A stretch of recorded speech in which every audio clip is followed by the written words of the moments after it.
In 2015, Cecil the lion was shot with an arrow by a big-game hunting American called Walter Palmer. Facebook and Twitter erupted in outrage against the insouciant dentist. UN resolutions were passed. Palmer was stalked and his extradition to face charges in Zimbabwe demanded.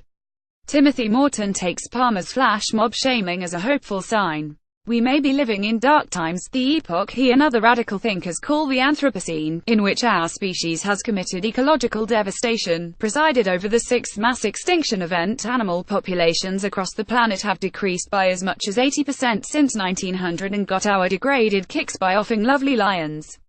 But, in a dialectical twist, humans are becoming so aware of what we've done that we are now capable of bringing about change.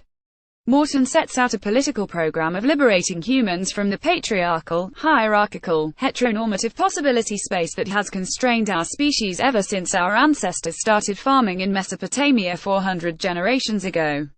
It was then, he asserts, that humans started hubristically carving up the biosphere. Ever since, he contends, our very thinking has become rapaciously binary. Consider the Platonic distinction between body and soul.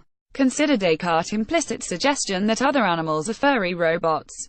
Consider what Dostoevsky saw when he visited Joseph Paxton's Crystal Palace. He found in it a metaphor for Western civilization, an immune system that brought the world's most diverting flora, fauna and industrial products under one roof, while whatever remained outside, war, genocide, slavery, unpleasant tropical diseases, human waste, expendable life forms, dwindled into irrelevance. We have airbrushed out the historical disaster Morton calls the severing, a name that gives his argument a voguish Game of Thrones-like vibe. The severing, he explains, is a catastrophe, an event that does not take place at a certain point in linear time, but a wave that ripples out in many dimensions, and in whose wake we are caught. The severing resembles the central trauma of Philip Pullman's His Dark Materials novels. In that imagined world, children each have their demons, until, that is, organized religion. Evil Nicole Kidman in the film adaptation The Golden Compass brutally severs the symbiotic pair in order to subjugate humanity. For Morton, our task is to become haunted beings again, possessed by a spectral sense of our connectedness to everything on this planet. Cecil the lion in Hwang National Park, Zimbabwe. Photograph Reuters. How might we do that? Morton here attempts to retool Marxism to accommodate oppressed non-humans. Tough gig. Marx thought is, you'd think, hopelessly anthropocentric, a philosophical artifact of the severing. Morton demurs. His book is about adding modes of anarchist thought back into Marxism, like the new medical therapy that consists of injecting fecal matter into another's ailing guts. His fecal shock therapy sometimes seems like a quack cure, but one disarming aspect of Morton is his hopefulness. He loathes the smug leftist defeatism of his academic colleagues, their sense that capitalism won, that Earth is done, and all that remains is for self-serving professors to ring-fence their critiques of neoliberalism and ecological ruination inside intellectual cordons sanitaires. In the Anthropocene, he realizes, everyone is implicated. Even theory professors don't have clean hands. Against defeatism, he pits hope.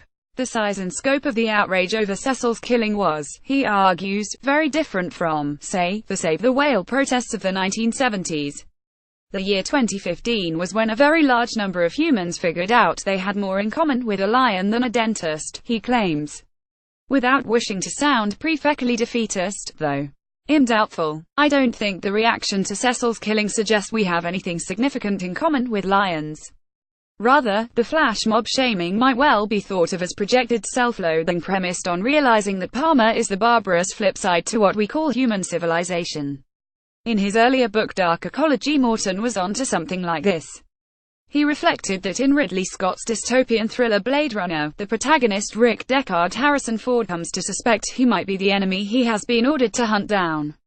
Humanity in the Anthropocene is like Deckard. We realize with, ideally, revolution catalyzing, horror that we are the problem. There's another possibility Morton too quickly dismisses. Zambia's tourism minister Jean Carpenter had a point when she suggested the reaction to Cecil's slaying showed Westerners care more about African animals than African humans. No matter. We should, Morton argues in this exasperating, beguiling, intellectually reckless and restless book, have solidarity with non-humans, not just with charismatic megafauna such as Cecil, but algae, cutlery, rocks, This follows from his adherence to object-oriented ontology, the argument that nothing has privileged status and philosophers exist equally with Xboxes and excrement. That's right, excrement. Even the stuff we throw away demands our solidarity. The waste products in Earth's crust are also the human in this expanded, spectral sense, Morton writes. One's garbage doesn't go away, it just goes somewhere else. Good point, though I'd like him to argue the point in front of those living through the second month of Birmingham's refuse collectors' strike this summer. Morton's garbage is like Freud's return of the repressed, in that it comes back to bite us in the philosophical ass. What we excrete remains part of us, as do the plastic bottles on landfill sites we thought we'd got rid of.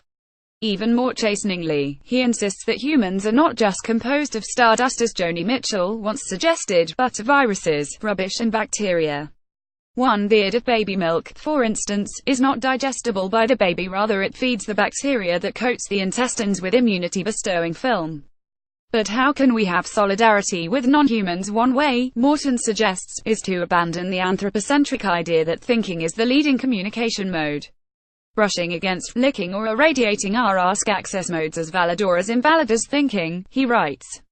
If he really wants solidarity with Cecil and algae, he should publish, somehow, an edition of Humankind that can be accessed by licking, floating through, brushing against. Like Harrison Ford's Deckard in Ridley Scott's Blade Runner, we realize with horror that we are the problem. Photograph Sports Photo Ltd. All-Star Morton, wonderfully, doesn't balk at the nutty repercussions of his interdependence thesis, what he calls implosive holism. He asks at the outset, am I simply a vehicle for numerous bacteria that inhabit my microbiome, or are they hosting me in what he calls the symbiotic real? It's not clear who is host and who parasite. All this recalls how Montaigne thought himself out of anthropocentrism with his remark, when I am playing with my cat, how do I know she is not playing with me? Morton, British-born professor of English at Rice University in Texas, is a fashionable thinker, the Montaigne of the Anthropocene, so much so that he was recently honored with an appearance in Private Eye's Sude's Corner. True, HES anathematized by philosophy departments for the wild thinking that makes him attractive to art world hipsters such as Bjork, Olafur Eliasson, Hans Ulrich Obrist and Philippe Parreno. And yes, he may be a hypocrite. He racked up 350,000 air miles last year while hectoring us non-humans on our ecological crimes. But his developing anarchic communism is bracing.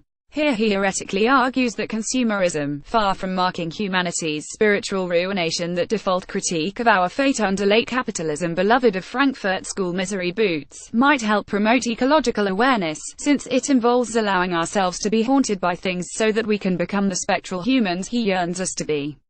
Morton's wild thinking has attracted Bjork, Olafur Eliasson, Hans Ulrich Obrist and Philippe Parreno. Here too he suggests we scrap the concept of nature and reclaim the upper scales of ecological coexistence, rather than, as the blurb deliriously has it, let agrochemical company Monsanto and cryogenically suspended billionaires define them and own them. You don't have to holiday at Center Parks to realize that nature is a hyperreal simulation devised to blind us to the agrilogistic rape of the earth, but it might help you get inside Morton's mindset. He is hardly the only philosopher to attempt to overcome anthropocentrism. Jeremy Bentham once devised an empathy test. The question is not can they reason, nor can they talk, but can they suffer? Can rocks suffer? Frankly, I don't know. Maybe I should ask my bowel bacteria. What I do know is that for Morton that kind of test is anathema in his quest for solidarity with non-humans, since such utilitarianism is too mired in agrilogistic liberal economics to serve as revolutionary ally. Instead, he borrows from Russian anarchist Peter Kropotkin the idea of mutual aid to flesh out of what he calls towards the end of the book kindness. Kropotkin detected kinship between how ants and beetles bury their dead, and how working-class Russians cooperated. All act not out of empathy, but from something more basic, which Morton describes as the zero-degree cheapest coexistence mode, something you rely on when all else fails.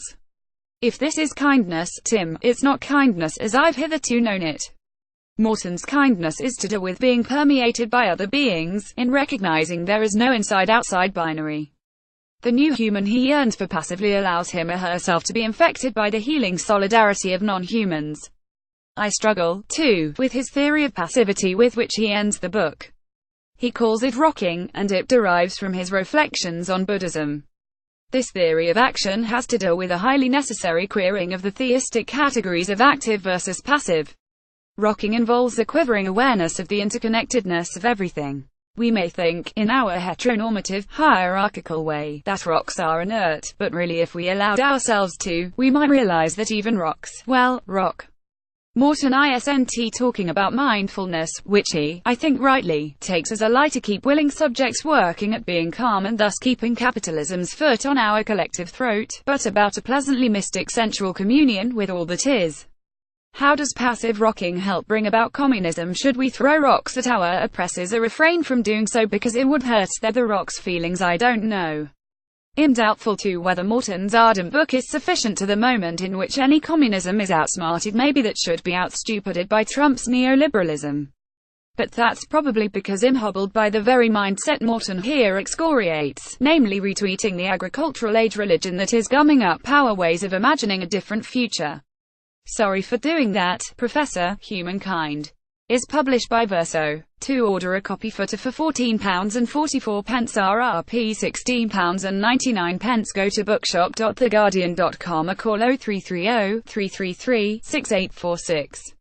Phone orders min. pp of £1.99.